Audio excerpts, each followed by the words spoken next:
Hey, we just come to a 2004 Camry and just a Bentley. All keys lost, so we're going to have to make a key, remove the computer on this one, which is under the glove box because there's no OBD on these. We just finished the EEPROM job for this job in this Toyota Camry. Got the ECU, we'll just open up the car and we've got two keys.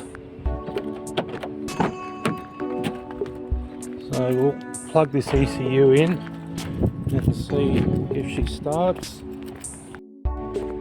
Hey, so we got the ECU in and let's go and see if the car starts.